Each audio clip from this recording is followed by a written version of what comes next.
Bienvenue mesdames et messieurs, vous êtes sur 2F TV, vous êtes à votre rendez-vous, notre part de vérité, votre émission où vous vous forgez vous-même votre opinion sur des questions d'ordre politique. Beaucoup convoquée lors des débats, elle est au cœur de la vie politique officiellement depuis le 19e siècle. Elle se présente comme un idéal auquel veut tendre de plus en plus plusieurs systèmes politiques. Parmi ceux-ci figure la Côte d'Ivoire. Mais de quelle notion s'agit-il? Il s'agit entre autres de la notion d'état de droit.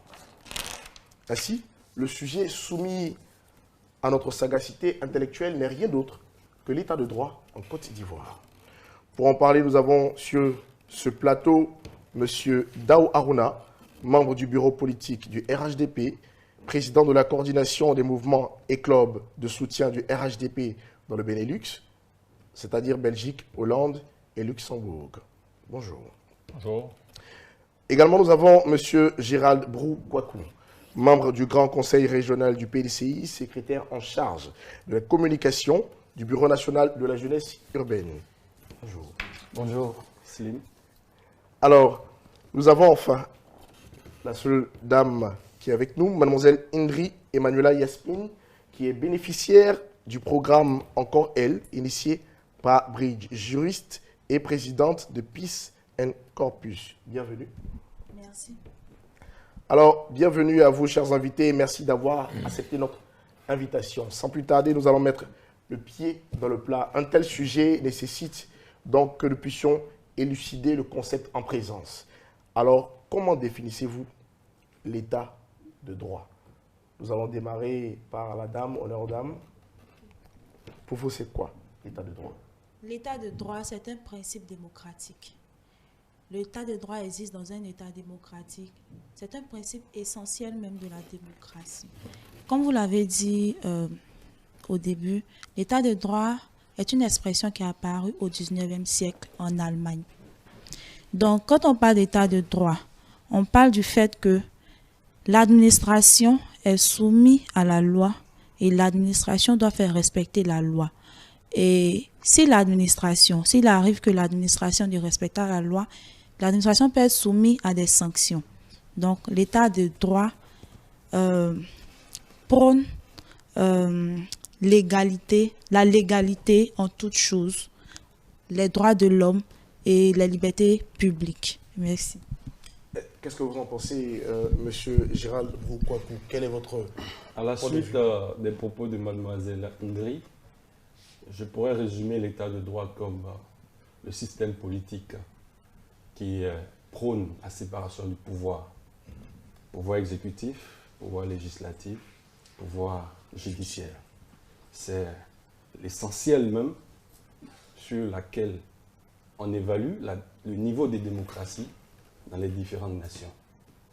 Donc, il faut comprendre par état de droit un système institutionnel dans lequel la puissance publique est soumise au respect du règle, au respect du droit plutôt, au respect des règles, qui est régi par les normes juridiques d'un État. D'accord. Alors je me tourne vers M. Dao Aruna, votre point de vue sur la question. Également, je vais dans le même sens. Je me réjouis déjà d'être sur ce plateau et aussi dire que c'est un sujet qui, a priori, ne devrait même pas mériter une quelconque polémique. Donc je pense que nous aurons un débat constructif. En tout cas, c'est ce que j'espère. Et j'irai dans le même sens. L'état de droit, effectivement, c'est un système politique institutionnel qui permet aussi bien aux citoyens qu'à la puissance publique de se conformer à des normes juridiques. Donc, ce qui permet éventuellement de garantir les libertés individuelles pour les citoyens, mais aussi de limiter l'action de la puissance publique qui, évidemment, doit être encadrée par la loi. Alors, on restera avec vous toujours. Quelles sont donc les caractéristiques de l'état de droit? Une des premières caractéristiques, c'est la hiérarchie des normes.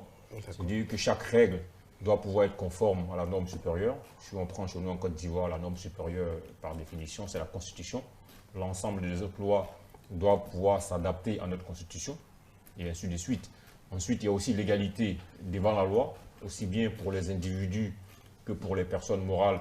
J'entends par personnes morales les entreprises, l'État lui-même, qui doit pouvoir aussi se conformer à la loi, de sorte à ce que, aussi bien, comme je l'ai dit tout à l'heure, les citoyens puissent, tout en exerçant sa liberté individuelle, connaître, respecter celle des autres, et que l'État aussi, tout en évidemment créant un cadre qui permette l'expression de la liberté individuelle et puisse évidemment être encadré dans son action et qu'il n'y ait pas d'excès. Voilà, notamment, ça c'est vraiment les principales caractéristiques de l'état de droit, qu'il y ait une séparation des pouvoirs, ça a été dit, et évidemment je vais dans le même sens, que ce soit très clair, que le pouvoir exécutif, le pouvoir judiciaire, le pouvoir législatif soient clairement séparés et que chacun puisse exercer ses prérogatives dans la limite qui lui sont fixées par donc, notre norme supérieure en Côte d'Ivoire, qui est notre constitution.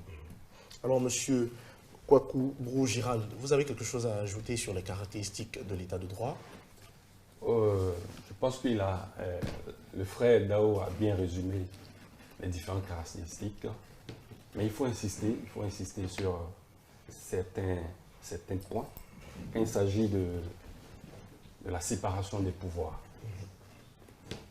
elle est fondamentale dans un état de droit, cette séparation du pouvoir. Et elle montre le dynamisme de la politique qui est mise en place. Il a parlé des différentes normes. Bien entendu, nous sommes régis par la Constitution ivoirienne. Toutes les lois, c'est la loi fondamentale. Il faudrait que tout puisse cadrer dans l'esprit de la Constitution parce qu'elle est l'identité de toute la nation ivoirienne.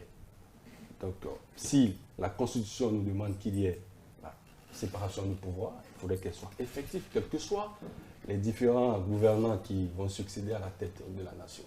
Donc, il faudrait effectivement qu'il y ait cette séparation du pouvoir.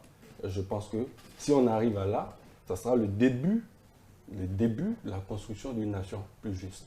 Je pense qu'au cours du débat, nous allons revenir sur un certain nombre de questions. Bien évidemment. Alors, permettez-moi de poser la question à l'ensemble de nos invités. J'ai entendu tout à l'heure la démocratie. L'état de droit, c'est la démocratie. Est-ce que l'état de droit, c'est la démocratie? En tout cas, ce que je peux dire, c'est qu'il ne peut pas y avoir de démocratie sans état de droit. C'est certain. Voilà, la démocratie, c'est un tout. Mais il ne peut y avoir de démocratie sans expression libre de la liberté des individus, mais sans aussi qu'évidemment le pouvoir, la puissance publique soit encadrée dans son action. Je veux dire, le policier, il a la force légitime de l'État avec lui, mais il ne peut pas vous interpeller tant que vous n'êtes pas en infraction vis-à-vis de la loi, bien qu'ayant la puissance publique avec lui. Donc forcément, la démocratie ne peut pas se départir, ne peut pas faire l'économie, si j'ai envie d'utiliser cette expression, de l'état de droit. On ne peut pas imaginer une démocratie sans état de droit. Sans état de droit. D'accord. Mais est-ce que lorsqu'on est en présence d'un état de droit, on est forcément en présence d'une démocratie? Je me tourne vers vous. Allons-y. D'accord. Miss Nri Emmanuela Yasmine. D'accord. Je vais commencer par répondre d'abord à la première question. L'état de droit, c'est un principe démocratique. C'est un principe qui n'existe que dans la démocratie. Donc, quand on parle d'état de droit, on parle forcément de démocratie. C'est ce que je voulais ajouter. Et si je peux citer le préambule de la Constitution de 2016 de la Côte d'Ivoire, qui... Le 10e paragraphe du préambule de la Constitution de 2016 dit que nous réaffirmons notre détermination à bâtir un état de droit dans lequel les droits de l'homme, les libertés publiques, la dignité de la personne humaine, la justice et la bonne gouvernance, telles que définies dans les instruments juridiques internationaux auxquels la Côte d'Ivoire est partie, notamment la Charte des Nations Unies de 1945, la Déclaration universelle des droits de l'homme de 1948 et la Charte africaine des droits de l'homme et des peuples de 1981 et ses protocoles additionnels, date constitutive de l'Union africaine de 2001, sont promus et protégés et garantis. Comme ils ont dit depuis le début, c'est la Constitution même qui est la norme, la loi fondamentale dans un État. Donc, vu que la Constitution consacre ou bien nous dit que la Côte d'Ivoire est un État démocratique et que l'État de droit n'existe que dans la démocratie, moi je pense qu'on ne peut pas dissocier. On ne peut pas dissocier l'État de droit de la démocratie. L'État de droit existe seulement dans la démocratie. D'accord. Donc si on comprend bien, l'État de droit qui prône donc, la Constitution comme norme au-dessus de tout, la puissance publique doit se soumettre à la Constitution. Et de l'autre côté, on dira la démocratie qui est le pouvoir du peuple par le peuple et pour le peuple. Est-ce que si la Constitution n'a pas été élaborée de façon démocratique, on peut dire que dans cet état de droit, on doit quand même respecter la Constitution, on est en présence d'une démocratie. Parce que vous avez dit que l'état de droit existe que dans la démocratie. C'est la question que nous voulons poser. La Constitution est née à partir d'un référendum. Donc moi, je pense que c'est selon un procédé démocratique que la Constitution est née. J'aimerais vous poser aussi sur quoi vous vous basez pour dire que la Constitution n'a pas été consacrée selon un processus démocratique. Alors là, je pense que c'est le plaisir de la conversation et du débat. La question est posée à tout le monde. Et là, c'est un cas pratique. Pas forcément en Côte d'Ivoire, bien évidemment. Alors, nous allons vous dire quelque chose. Oui, si je peux me permettre, parce que tout à l'heure, on parlait des caractéristiques de l'État de droit, et il y a un élément qui me paraît fondamental aussi, c'est la notion de redevabilité du gouvernant vis-à-vis du citoyen, parce qu'on a parlé effectivement d'encadrement des libertés individuelles et d'encadrement de la liberté de la puissance publique. Mais ce qui est important aussi, et qu'on ne perçoit pas toujours, c'est cette notion de redevabilité, y compris dans la gestion des ressources publiques. Ça, la responsabilité de rendre compte. De rendre compte. Et je pense que sur ce point, la Côte d'Ivoire, qui a mis en place récemment la Cour des comptes, a fait un grand pas en avant. Parce que ça permet effectivement d'avoir une institution indépendante qui puisse effectivement jeter un œil un peu sur les comptes et sur les différentes dépenses de l'État de Côte d'Ivoire et de pouvoir porter un regard, y compris critique. D'accord, bien évidemment. Alors, mesdames et messieurs, nous allons faire un constat ensemble. Le 7 août 1960, la Côte d'Ivoire accède à l'indépendance. C'est un jour nouveau pour les Ivoiriens qui voient l'occasion de prendre, politiquement parlant, leur destin en main. Cependant, depuis lors, la Côte d'Ivoire a-t-elle été ou est-elle un état de droit? Nous allons donc rester avec vous, M. Dao Aruna. Alors, nous sommes une nation relativement jeune, même si 60 ans, ce n'est pas forcément l'âge de la jeunesse, mais quand on nous compare aux grandes démocraties, évidemment, nous sommes une nation relativement jeune. Et ce que j'aimerais dire ici, c'est que l'état de droit, c'est une construction aussi permanente. Donc ce serait, en tout cas pour moi, mal placé de jeter tout de suite la pierre à nos différents gouvernants qui se sont succédés. Je pense que chacun a fait sa part. Les contextes sont très importants, vous savez, à notre accession à l'indépendance. Le contexte était complètement différent du contexte que nous avions en 1990, par exemple, avec le début des démocraties, après la chute du mur de Berlin. Il y a eu une évolution de contexte qui a évidemment induit une évolution aussi de nos systèmes politiques. Et ça, c'est un peu partout sur la planète, j'ai envie de dire ça comme ça. Parce que c'est des incidents globaux, mais qui ont eu des impacts au niveau local. Donc, ce que je dit, c'est que la Côte d'Ivoire, effectivement, s'est dotée d'une constitution avant son indépendance même. La première constitution, je crois que c'est en 1958. Voilà. Ensuite, donc, ce qu'il faut savoir, c'est que chaque fois que la Côte d'Ivoire s'est dotée d'une constitution, la notion d'état des droits a été mise à l'honneur. Ça, c'est fondamental à reconnaître. Votre point de vue sur la question, M. Kwaku? Je vais vous lire les propos du président de la République, M. Alassane Ouattara, le 6 juin, lorsqu'il rencontrait, pour la présentation, le 6 janvier, lorsqu'il rencontrait les chefs d'institution de la Côte d'Ivoire. Je lis. Ok, allons-y. Les réformes institutionnelles vont se poursuivre pour consolider davantage l'état de droit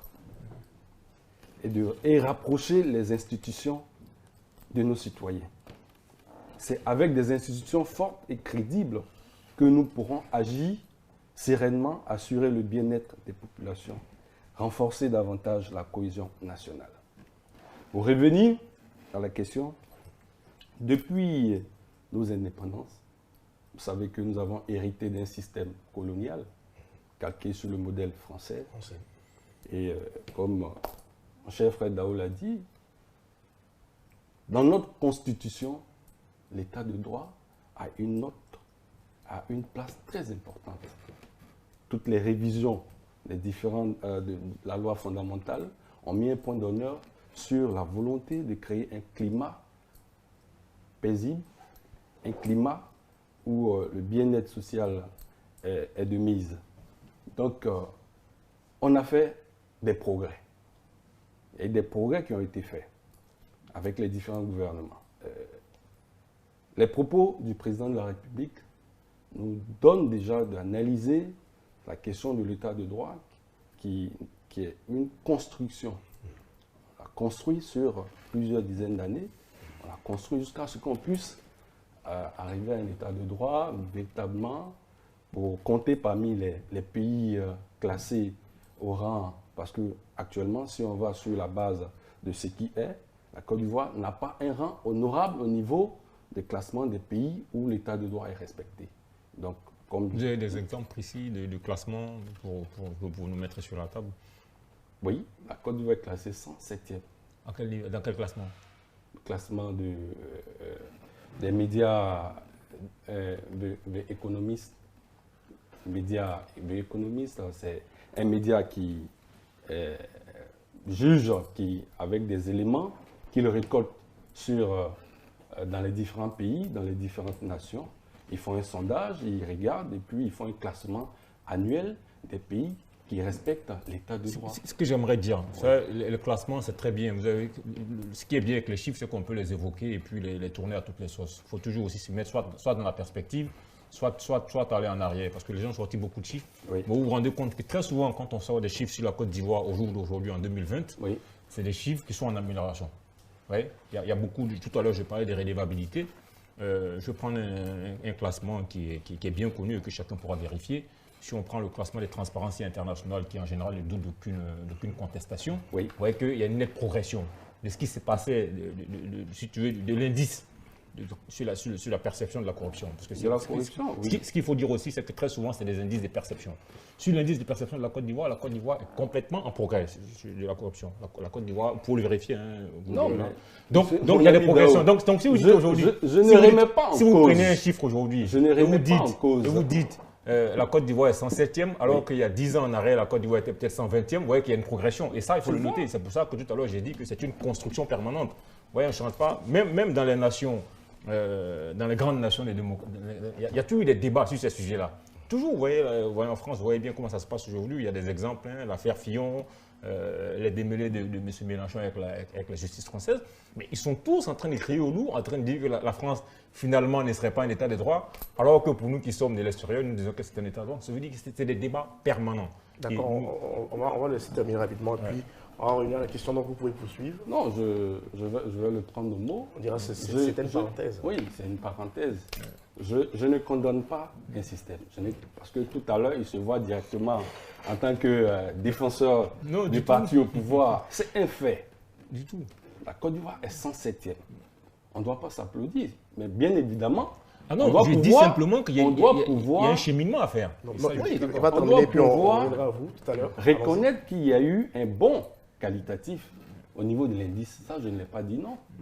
Je ne suis pas allé contre ça, mais je dis aujourd'hui on est 107e. Et si on est 107e, il y a encore du travail à faire. Évidemment, ça on est d'accord. Il y a encore du travail à faire. Évidemment. Et nous sommes à un tournant très important, c'est-à-dire 2020, pour se relancer dans un nouveau combat après 2020.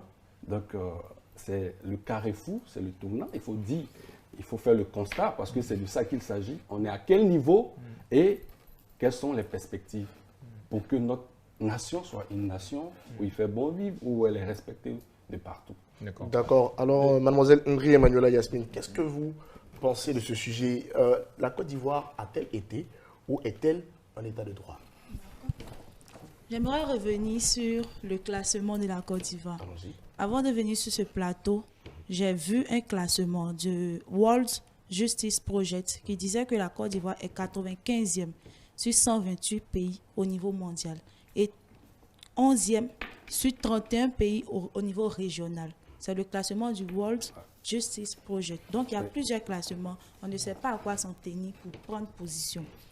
Concernant la question de 1960 à aujourd'hui, quand on veut s'en tenir aux règles, aux lois de notre pays, on va dire que la Côte d'Ivoire a une volonté, une ferme volonté d'être véritablement un État de droit. Une volonté. Oui. D'accord. Mais dans les faits, tout à l'heure, le monsieur du RHDP, monsieur Dao. Dao, a dit que c'est une construction permanente. Mais une construction doit avoir une base solide. Si depuis le début, il n'y a pas eu de base solide, je pense que ce que nous sommes en train de construire va s'écrouler même avant que le bâtiment ne saute. Donc, en 1960, pendant que la Constitution de 1960 optait pour le multipartisme, nous avons assisté à un parti unique de 1990 de 1960 à 1990. Ça, c'est l'une des bases la loi a dont été... vous parliez tout à l'heure. C'est l'une des bases dont vous parliez tout à l'heure, oui. Évidemment. Allons-y. La loi a été biaisée. Or, quand on parle d'état de droit, le pouvoir public est soumis à la loi. Nous avons édicté des normes que nous n'avons pas respectées. Donc, le président Félix Houphouët-Boigny, qui était président en ce moment, le 9 août 1960, jusqu'à 1993, était encore au pouvoir, alors que la Constitution optait pour le multipartisme. Il y a aussi le fait qu'il n'y a pas eu d'élections qui ont été organisées, alors qu'il était élu pour 5 ans et il pouvait être rééligible. La Constitution de 1960 n'a pas dit une fois ou 2 fois, mais rééligible. S'il voulait continuer le pouvoir, continuer de maintenir son pouvoir, il pouvait organiser des élections et être rééligible. Mais il a préféré ne pas organiser des élections jusqu'à ce qu'il meure au pouvoir. Peut-être qu'il a considéré le pouvoir comme un royaume, je ne sais pas. Qu'est-ce que vous pensez Je pense que je vais laisser le plus fouettiste du plateau. Alors, M. Dao Arona, qu'est-ce que vous pensez de cette affirmation? Avant de revenir sur son affirmation, on parlait des caractéristiques de l'état de droit et effectivement, parce qu'il y a une décision qui a été prise par le président de la République dernièrement, qui est un événement qui est passé un peu inaperçu, c'est le fait que désormais le chef de l'État n'est plus le président du Conseil supérieur de la magistrature. Je pense que beaucoup de gens n'ont pas suivi ça avec suffisamment d'attention, mais ça paraît pour moi très important. Vous savez, depuis effectivement notre indépendance jusqu'à ce jour, le chef de l'État a toujours été le président du Conseil supérieur de la magistrature. Le président Alassane Ouattara avait pris l'engagement, alors qu'il était encore dans l'opposition, de changer cette façon de faire. Et au mois d'avril dernier, effectivement, donc Mme Camara a été désignée, Mme Chantal Camara. C'est-à-dire à la fin du mandat, à la fin de ces 2 mandats, et c'est là qu'il le fait. C'est un fait. Oui, c'est un fait. Hein? C'est un fait parce que la Côte d'Ivoire a connu différents présidents, ça ne s'est pas fait, donc reconnaissons au moins le mérite de ça. Après, pour ce qui est de dire que Houphouët-Boigny n'a pas, bon, je ne sais pas de quel âge vous êtes, mais en tout cas, chez Houphouët-Boigny, il a été réélu plusieurs fois, peut-être pas dans des conditions que vous trouvez, pour avoir rédigé les conditions, mais dit qu'il n'a pas organisé d'élection, c'est une grossière. Houphouët-Boigny, si vous vous souvenez bien, en 1990, Laurent Gbagbo était candidat contre Félix Houphouët-Boigny et Félix Houphouët-Boigny a remporté ces élections. Donc dire que Houphouët-Boigny n'organisait pas des élections, je ne vais pas me permettre de laisser dire ça parce qu'évidemment, il a bien dit, nous sommes des oufouettistes. Donc l'héritage du Houphouët-Boigny, c'est non seulement tout ce qu'il a bâti comme infrastructure de base, mais c'est aussi sa philosophie politique, c'est aussi son action politique. Donc, je me permets ici de dire en tout cas que Houphouët-Boigny a organisé des élections durant ces différents mandats. D'accord. Alors, on a parlé notamment de caractéristiques telles que la hiérarchie des normes. Est-ce qu'on peut dire que la hiérarchie des normes est respectée en Côte d'Ivoire? Est-ce qu'on a un moyen de pouvoir juger qu'une loi n'est pas anticonstitutionnelle ou elle est constitutionnelle? Là, je me tourne vers M. Brou. La hiérarchie. Bon, je pense que la loi fondamentale même est la loi, par exemple, la plus, c'est qui régit, c'est d'elle que doivent découler les autres principes. Donc, une loi qui est prise et qui ne respecte pas les normes de la Constitution, c'est vrai qu'elle c'est une loi qui a été prise, pas dans l'intérêt de la nation. C'est une loi personnelle. Et bon, je n'ai pas beaucoup de souvenirs de ces cas en Côte d'Ivoire, mais dans la question de la hiérarchie, la loi fondamentale, et d'elle doit découler en principe les différentes autres lois. Et aussi, il y a le contrôle. Il y a le contrôle dont la Constitution a mis les jalons pour qu'il y ait le respect. Donc, à chaque fois qu'une loi est prise et qu'elle est anticonstitutionnelle, il y a des mécanismes de pouvoir la combattre. Est-ce qu'il y a des exemples de lois anticonstitutionnelles qui ont été... Je l'ai dit tantôt, je n'ai pas de cas précis.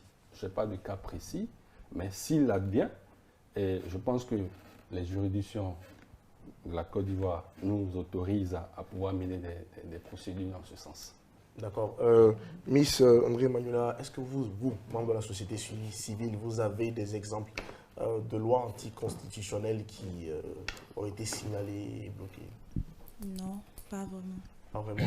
D'accord. Vous voulez dire quelque chose avant? Oui, alors, il y a un conseil constitutionnel en Côte d'Ivoire qui, normalement, est la gardienne, ou un conseil, donc, qui est le gardien de notre constitution, qui, normalement, doit veiller, effectivement, à la légalité, en tout cas, au fait que les lois, les différentes lois qui sont votées, sont alignées sur notre constitution. Oui. Donc, tout citoyen peut, effectivement, saisir ce conseil s'il estime qu'une des lois votée par le pouvoir législatif, par exemple, ne correspond pas aux normes de notre Constitution. Donc, il y a des mécanismes qui sont là, il y a des institutions qui sont là, qui existent. Encore faut-il que le citoyen puisse en être informé et puisse s'en saisir. Et justement, par rapport à l'intervention de mademoiselle, excusez-moi, mademoiselle Indri tout à l'heure, je pense qu'il y a des choses, il y a deux choses qui sont importantes, effectivement. Il y a le fait, effectivement, de se doter d'une loi, d'une constitution qui est la loi, qui est la norme suprême et d'un ensemble de lois. Et il y a aussi le respect ou l'application qu'on en fait. Hein, ça, c'est pour, si vous voulez, ça fait, je fais un peu ici allusion à votre introduction tout à l'heure, quand vous parliez d'état des droits et de constitution, de la façon dont la constitution, il y a beaucoup de pays qui ont des constitutions, donc ce sont leurs normes, mais on voit que dans la pratique, ce n'est pas forcément des états de droit. D'accord. Alors, on a parlé notamment de l'égalité de tous vis-à-vis de la loi, c'est-à-dire que les citoyens doivent prédire les conséquences de leurs actions. La loi doit être connue de tous et non rétroactive. Est-ce qu'à ce niveau-là, en Côte d'Ivoire, on peut dire qu'il y a une égalité de tous vis-à-vis de la loi? Qui veut rebondir sur cette question? Je n'ai pas très bien compris la question. Parce que vous parlez d'égalité de tous vis-à-vis de la loi, vous parlez des rétroactivités. Je n'ai pas très bien compris le lien qu'il y a, en fait. Parce que si on vote une loi en 2020, je prends une loi qui est passée en 2019, je crois, c'était sur, je crois, la reconnaissance des enfants nés hors mariage. Donc, cette loi, elle permet désormais de pouvoir reconnaître des enfants nés hors mariage pour un couple marié, en tout cas dans la succession.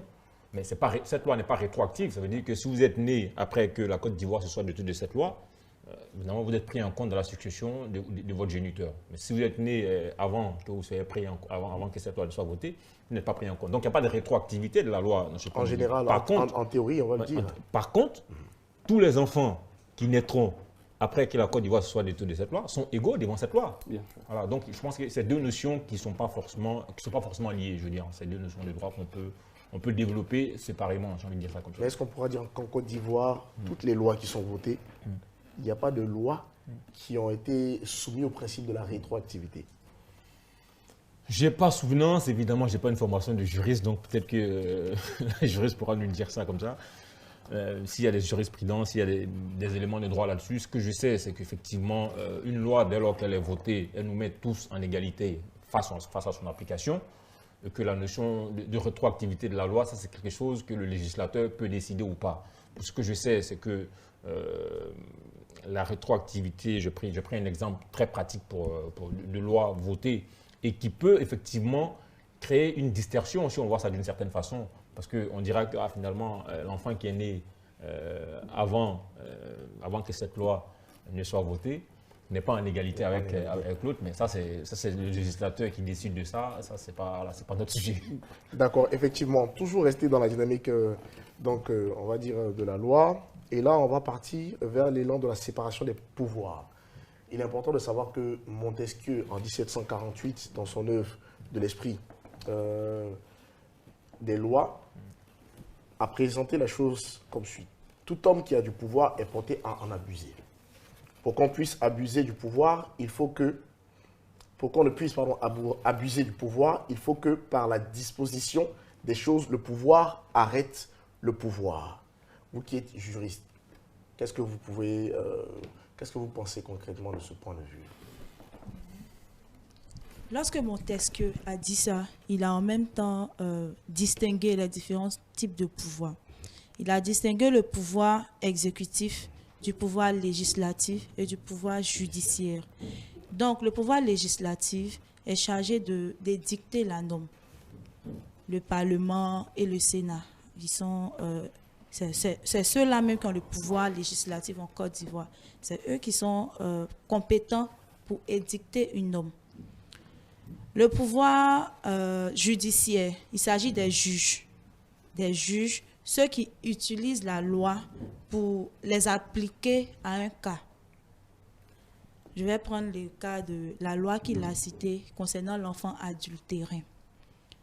L'enfant adultérin qui est né après 2019, c'est une loi qui a été édictée par le législateur, donc le pouvoir législatif.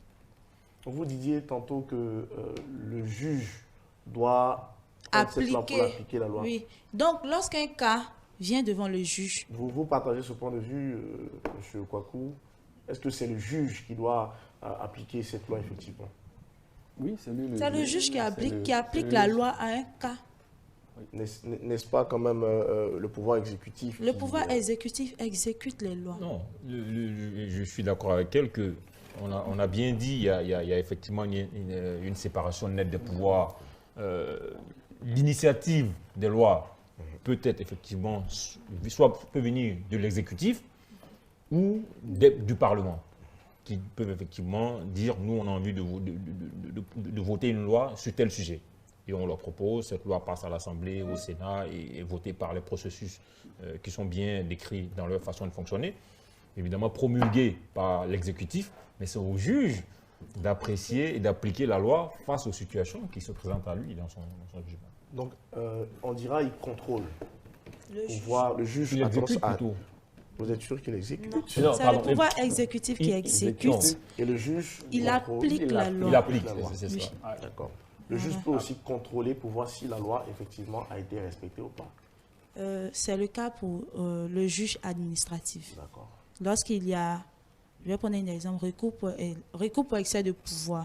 Lorsqu'il y a excès de pouvoir dans une administration, une tierce personne peut aller devant le juge administratif pour un recours d'excès de pouvoir. Et là, le juge administratif peut voir si effectivement, si son supérieur hiérarchique n'est pas allé contre la loi ou bien n'a pas utilisé la loi de manière malsaine. Donc, c'est comme ça que... Et donc, selon le principe de la séparation du pouvoir, l'exécutif n'a pas le droit de s'ingérer dans les affaires judiciaires. Donc, les pouvoirs publics, le président de la République et le gouvernement n'a pas le droit de s'ingérer ou bien n'a pas le droit de mettre aussi la pression au judiciaire. Donc, c'est là aussi, il faut dans un état de droit, il faut que le pouvoir judiciaire soit indépendant, soit véritablement indépendant. Donc, c'est l'une des caractéristiques de l'état de droit. Le pouvoir judiciaire doit être indépendant pour que la justice soit équitable. Est-ce que souvent, on ne constate pas que le pouvoir judiciaire flotte un peu avec le pouvoir exécutif? N'y a-t-il pas, dans la pratique des choses, amalgame, tant soit peu? Qu'est-ce que vous en pensez, Monsieur Dao? Encore une fois, je vous ai dit, il y a les normes. Et puis, dans la pratique, il peut y avoir des dérives, ça et là, dans différents pays, dans différents gouvernements. Ce qui est certain, ce qu'en Côte d'Ivoire, ce qui est prescrit par notre Constitution, c'est une nette séparation des pouvoirs exécutifs, législatifs et judiciaires. Mais est-ce que c'est véritablement constaté en Côte d'Ivoire? Je vous ai dit tout à l'heure qu'il y a une évolution qui me paraît importante. C'est déjà le fait que désormais le Conseil supérieur de la magistrature ne soit plus présidé par le chef de l'État. Ensuite, il y a quelque chose qui est fondamental, c'est qu'effectivement, ce pouvoir judiciaire, il est libre de porter ses jugements. Ensuite, ce qu'il faut dire, c'est que il y a un ministère de la Justice qui, évidemment, travaille en lien avec parce qu'il faut savoir qu'il y a une nette séparation de pouvoir, mais le ministère de la Justice aussi travaille avec le pouvoir judiciaire. Donc, Madame la juriste Serra, elle pourra nous contredire si cela n'est pas tout à fait exact, parce que je n'ai pas une formation de juriste. Mais nous avons deux types de magistrats. Nous avons les magistrats du siège, nous avons le parquet. Le parquet, évidemment, peut répondre à des orientations, on va dire, du ministère, puisqu'il dépend administrativement du ministère de la Justice. Les juges du siège qui sont les juges du fond qui vont décider ne dépendent pas du ministère de la Justice. Donc, on a une liberté d'action. Donc, de ce point de vue, je peux effectivement dire que, normalement, en Côte d'Ivoire, les juges sont libres d'exercer le jugement. Est-ce que concrètement, la justice a tous les pouvoirs qu'il faut pour exercer pleinement sa responsabilité, son travail, on va dire, faire sa mission? Bon, je pense que nous n'avons pas une formation de juriste. Nous regardons de loin. Mais étant des acteurs politiques, on essaie de toucher un peu à tout. Quand nous sommes dans un système où c'est l'exécutif qui nomme les différents responsables de l'appareil judiciaire, vous voyez que ces personnes-là sont rétévables, bien évidemment, à l'exécutif. C'est ce qui fait qu'aujourd'hui, il y a eu des cas que nous allons en venir où la justice... les verdicts qui sont sortis, on s'est demandé c'est sur quelle base. Donc, si on veut véritablement une séparation de pouvoir, il faudrait que le pouvoir judiciaire ait le plein pouvoir de nommer ces personnes, ces autorités à la tête des différents organes des normes juridiques. Voilà. Mais ici, c'est le président de la République, il a dit tout à l'heure, après bien sûr 10 ans de mandat, c'est à la fin de son mandat qu'il nomme un conseil supérieur. Bon, qu'est-ce qui n'a pas marché pour qu'il le fasse depuis 2012? On pourra en débattre amicalement. Oui, bien Voilà, sûr. bien évidemment. Mais le fait qu'il nomme la dame, bon. Alors, je trouve ça très intéressant ce débat parce qu'encore une fois, il y a deux faits et ça, ce sera le débat, la partie un peu politique du débat. Quelquefois, premièrement, on a l'impression que la Côte d'Ivoire, c'est une espèce d'entité isolée du reste du monde et que ce qui se passe en Côte d'Ivoire ne se passe pas ailleurs. Et ça c'est vraiment pas pour justifier quoi que ce soit. Ce que je dis, c'est que dans toutes les grandes démocraties, je vais prendre la France qui est notre référence. Les présidents du Conseil constitutionnel, les présidents des grandes institutions sont nommés par le chef de l'État, sont nommés par décret présidentiel. Aux États-Unis, les juges de la Cour sont nommés par le président. Mais ça ne crée en rien une rédévabilité. C'est aussi une question de probité de la personne que vous nommez. Vous voyez ce que je dis? Donc ça, c'est un fait qu'on peut vérifier aussi. Aujourd'hui, on a la chance d'avoir... Une question d'éthique après. Voilà, on a la chance d'avoir un accès, j'ai envie de dire, illimité à l'information. Donc il faut vérifier que dans ces grandes démocraties-là, les plus hauts responsables judiciaires sont nommés effectivement par le président de l'exécutif, par le chef de l'État. Ensuite, quand on les a nommés, je pense que ces personnes sont nommées très souvent sur des critères de compétence et de probité personnelle. Vous voyez, la tentation du pouvoir, tout à l'heure vous citiez le philosophe, c'est qu'en général, quand on a le pouvoir, on a toujours la tentation d'en abuser. Je pense que c'est même quelque part, c'est un instinct animal qu'on a en nous. Alors, ce qu'il y a, c'est que comment on crée nous-mêmes les conditions pour mettre le maximum de garde-fous. Oui, parce que les scandales judiciaires, je peux vous en citer des tonnes, y compris dans des pays qu'on prend comme référence. La différence, c'est comment on crée les garde-fous pour que nous-mêmes, nous n'ayons pas cette tentation d'aller contre la loi. Vous voyez, on a créé un conseil d'État, ce qui est bien. Ça veut dire qu'aujourd'hui, un ancien chef de l'État, un ancien ministre peut rendre compte. Donc, quelque part, quand on crée une institution comme ça, vous mettez vous-même en guillemets, j'ai envie de dire, il n'est pas de Damoclès la tête. Donc, ça vous contraint à être beaucoup plus exigeant avec vous-même. C'est ce que j'aimerais dire. Donc, c'est pas, la question pour moi n'est pas de défendre le régime ou quoi que ce soit, mais de dire simplement, comme j'ai dit au départ, que l'état de droit, c'est une construction permanente.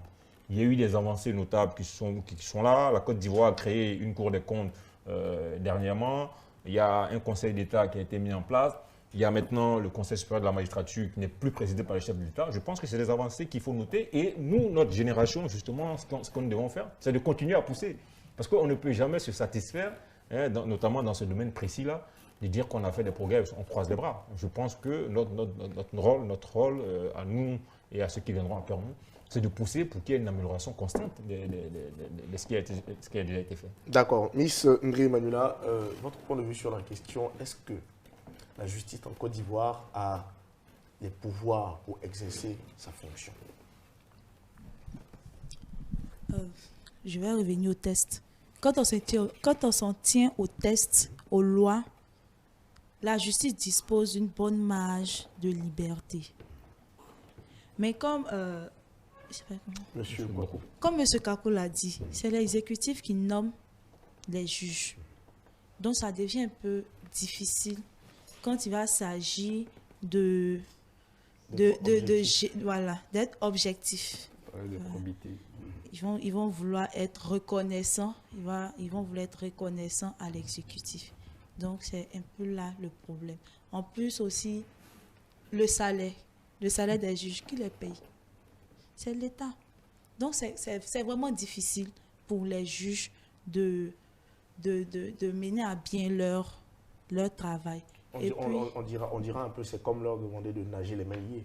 Comment? C'est comme leur demander de nager les mains liées. Bon, je partage pas tout à fait cette vision. D'accord, mais elle va terminer rapidement. Elle va terminer rapidement. Voilà, parce que tout à l'heure, je ne te coupe pas au mot, tu as pris l'exemple sur les États. C'était un exemple. Dit démocratique. C'était un exemple. D'accord. Donc on va revenir à elle, M. Kwaku. Allons-y, terminer. Sinon, moi, je pense que il faut que les institutions de la Côte d'Ivoire soient fortes.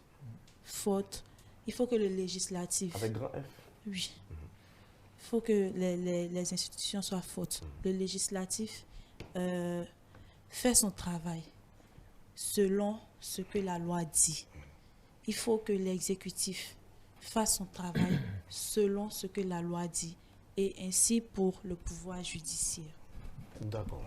Alors, vous voulez dire quelque chose? Oui, par rapport à ça, notamment, je vais prendre un seul aspect. Elle disait que les juges sont payés par l'État. Mais j'ai envie de dire que dans toutes les grandes démocraties, les juges sont des fonctionnaires. Donc, en général, ils sont payés par l'État. C'est pour ça que j'ai parlé de probité personnelle. Et là, ça me permet aussi d'aller un peu plus loin et de dire, finalement, pourquoi quelqu'un choisirait d'être juge, finalement? Est-ce qu'il a envie d'être juge parce qu'il croit vraiment en ces notions de justice, c'est vraiment des valeurs qui lui sont vraiment ancrées? Ou alors, il va être juge parce que, bon, c'est un moyen rapide pour lui de s'enrichir. Vous voyez, dans nos pays, tout existe. Hein. Il y a des gens qui sont médecins parce que bon, c'est facile pour lui d'aller passer un concours de médecine. Et puis, c'est quelqu'un, je suis médecin, je vais aller travailler dans des cliniques, je vais faire ça. Donc, ça, c'est vraiment des questions des valeurs individuelles. D'éthique. Voilà, d'éthique et de valeurs individuelles. Mais ce n'est pas parce que vous êtes payé par l'État que vous êtes redevable nécessairement à l'État. Sinon, on dirait que tous les fonctionnaires sont évidemment...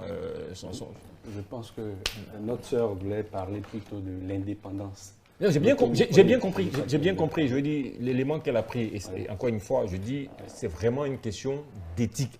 C'est vrai que, et ça, il faut le dire, en général, tout homme, toute personne qui a un pouvoir peut être tenté d'en abuser, de façon même naturelle.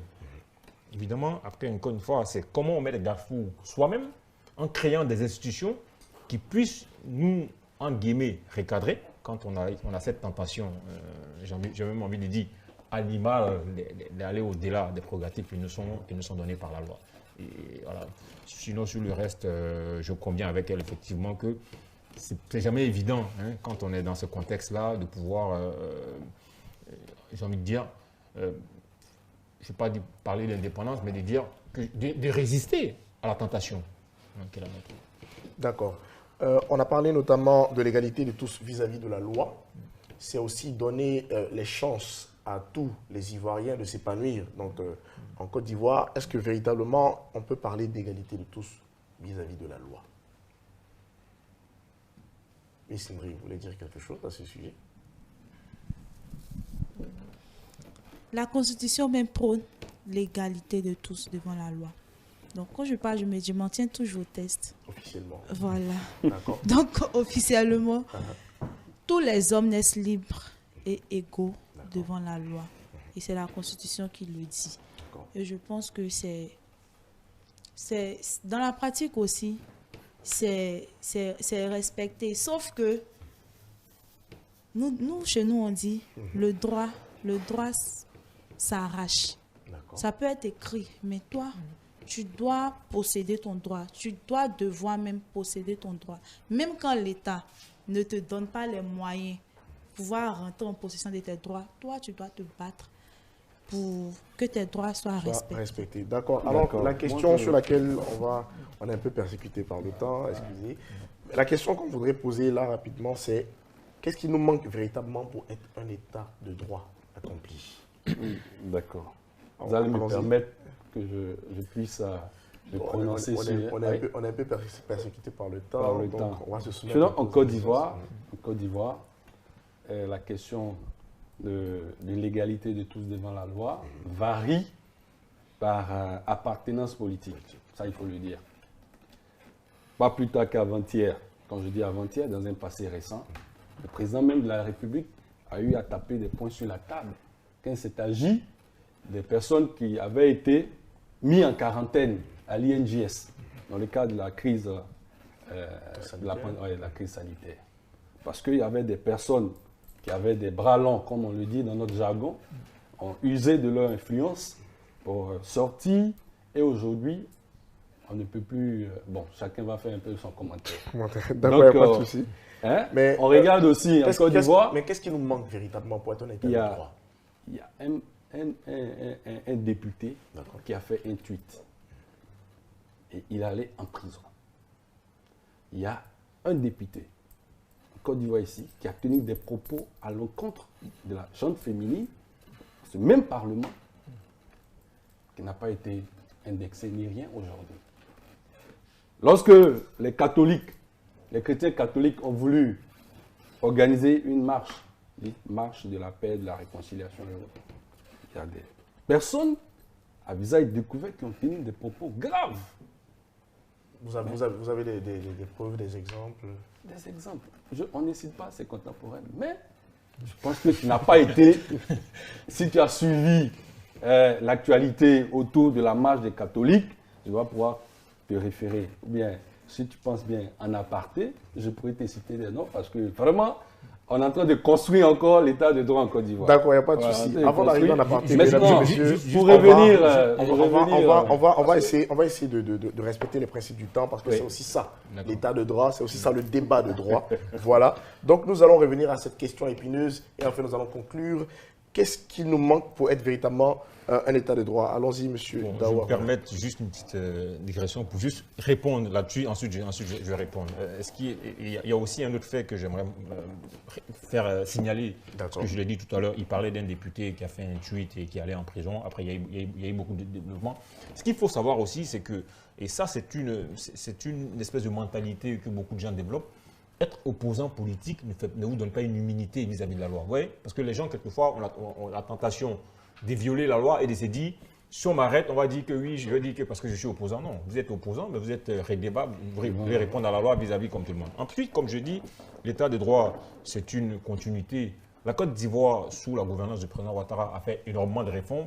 Vous avez vu qu'il y a beaucoup d'institutions judiciaires qui ont été créées. Tout à l'heure, je citais la Cour des comptes, il y a la Cour des cassations, il y a le Conseil supérieur de la magistrature, dont la présidence n'est plus exercée par le chef de l'État lui-même. Pour moi, ce sont des avancées. Encore une fois, je l'ai dit tout à l'heure, c'est un cheminement et chaque génération doit apporter sa partition. Le président Houphouët-Boigny, quand il a lutté et qu'il a acquis l'indépendance pour notre pays, il a fait ce qu'il pouvait faire pour construire un état de droit, pour que les Ivoiriens soient tous égaux devant la loi. Évidemment, il y a eu beaucoup de... En fonction de ses appartenances, les gens ont critiqué. Hein? Il y en a qui ont dit que Houphouët-Boigny était un dictateur. Nous, on dit que ce n'était pas un dictateur parce que dans le contexte dans lequel il est arrivé au pouvoir, il a bâti une nation et qui a fait progresser la Côte d'Ivoire. Ensuite, après lui, il y a eu ses successeurs. Je pense que chaque dirigeant a essayé de faire des choses avec les reproches, les limites qu'on peut effectivement leur fixer à ça. Et donc, le président Alassane Ouattara, à son tour, effectivement, je pense qu'il a fait des réformes très, très importantes pour permettre à notre justice de pouvoir fonctionner de façon libre et efficace. Et ça, il faut le saluer. Pour le reste, nous autres, nous continuons à nous battre effectivement pour que les choses aillent de l'avant et que la Côte d'Ivoire continue sa marche vers ce progrès et donc vers la construction de cet état de droit idéal que nous voulons. D'accord. Miss Une Ndri. chose, D'accord, allons-y. Une chose est de créer et de prendre des réformes. Dommage qu'on n'ait pas assez de temps pour aller dans les détails. Une chose est de créer les réformes. Une chose est de voir son impact sur la société. Allons-y. Nous sommes dans un pays, à Côte d'Ivoire, où depuis la crise post-électorale, on a une justice qui est orientée vers une classe de personnes.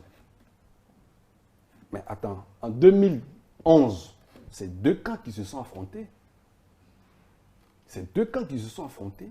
Les exactions, selon les rapports de la CDVR, ont été de part et d'autre.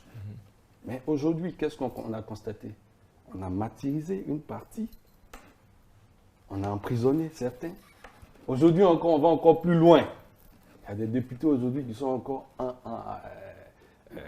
qui sont emprisonnés parce qu'il y a des enquêtes sur...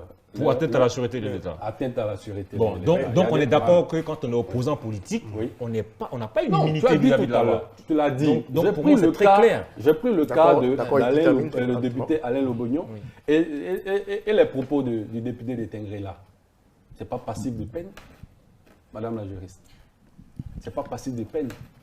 Ben, c'est flagrant. Attendez, Alain Le Bougnon Oui. a été arrêté dernièrement hein, pour une Non, je ne question. parle pas de maintenant. Je ne parle pas de maintenant. Vous parlez Oui, il a tweeté, il a fait un tweet. C'était et quoi, il est parti. c'était quoi le propos? De façon précise, c'était quoi le propos? Ah, d'accord. Parce que Oui. vous pouvez être aussi arrêté Oui. si un propos diffamatoire. Je dis, je ne peux pas me permettre d'attaquer madame Oui. ou de lui coller un mensonge, par exemple, sur le dos, parce que je suis député. Vous voyez ce que je dis? Il peut y avoir outrance. Attendez. Je ne suis pas juriste, mais il y a une juriste sur la table qui pourra éventuellement... On peut effectivement tenir des propos qui moralement sont condamnables et il faut les condamner. Et De part et d'autre. Laissez-moi finir. Je souhaite que tu laissez-moi puisses finir. Je vous ai dit, aller à la... je vous ai dit Oui. on peut tenir des propos qui sont moralement condamnables, mais ce n'est pas parce que quelque chose est moralement condamnable que juridiquement il est condamnable. D'accord, il y a une différence entre la morale et la justice. Ok. Ensuite, il y a le fait de propager, par exemple, un mensonge, une diffamation contre quelqu'un, qui est, par contre, c'est attaquable par la justice. Donc, il faut faire attention aux deux choses. Les propos de la députée étaient certes déplacés. Oui. Ensuite, est-ce que la personne qui était visée par les propos Elle a pris la porté peine plainte? d'aller porter plainte, Oui. de faire une démarche pour porter plainte? Ça, Oui, c'était nous elle a porté plainte. J'ai pas Jusqu'au jour d'aujourd'hui, il n'y a pas de suite. j'ai pas connaissance de cette Ah, plainte. si, elle a porté plainte. D'accord, mesdames et messieurs. Ouais. Alors, chers invités, Ouais. voici un élément qui est assez important. On n'a pas vraiment eu l'occasion de parler de ça, la responsabilité de l'État ou du gouvernement de rendre compte. Est-ce qu'il y a un cadre, je veux dire, à cet effet, où l'État, effectivement, rend compte? Est-ce qu'il y a un débat public sur la question? La question est posée à tous nos invités. Je vous laisse commencer. Sinon, pour ce que je sais, c'est que normalement, dans notre système, le Parlement est censé aussi contrôler, une de ses attributions, c'est de contrôler l'action de l'État. Pour ma part, à titre professionnel, je sais que on a travaillé à l'époque sur la mise en place d'un système de suivi et évaluation au niveau de l'Assemblée nationale de Côte d'Ivoire pour pouvoir permettre effectivement, pour outiller nos députés et les techniciens de l'Assemblée nationale, de sorte à pouvoir évaluer l'impact des politiques publiques qui sont mises en place par le gouvernement. C'est un travail, encore une fois, qu'on a fait sur le plan professionnel.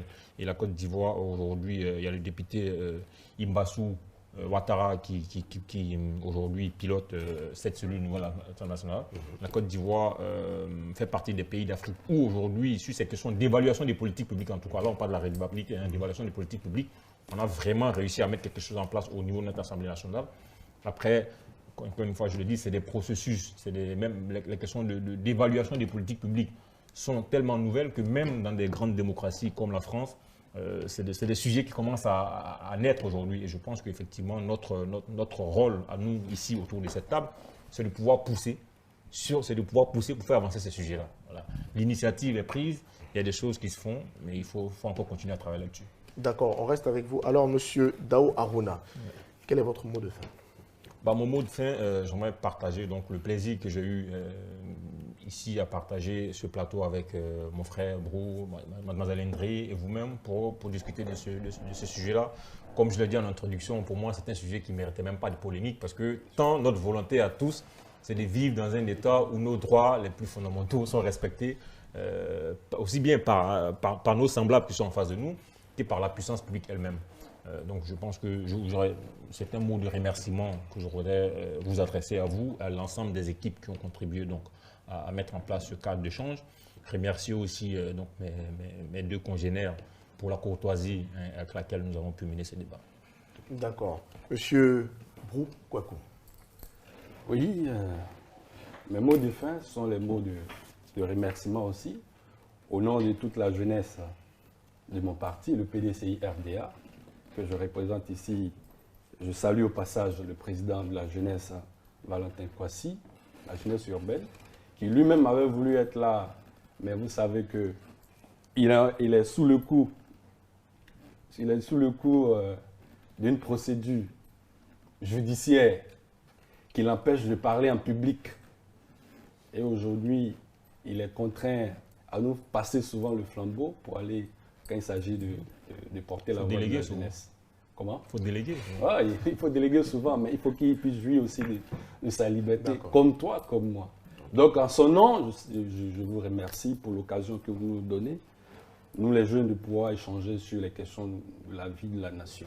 Un état de droit, nous tous nous l'appelons de tous nos voeux. Nous l'appelons de tous nos voeux parce que ce sont des caractéristiques là, qui permettent une cohésion nationale, une cohésion sociale vraiment très accrue.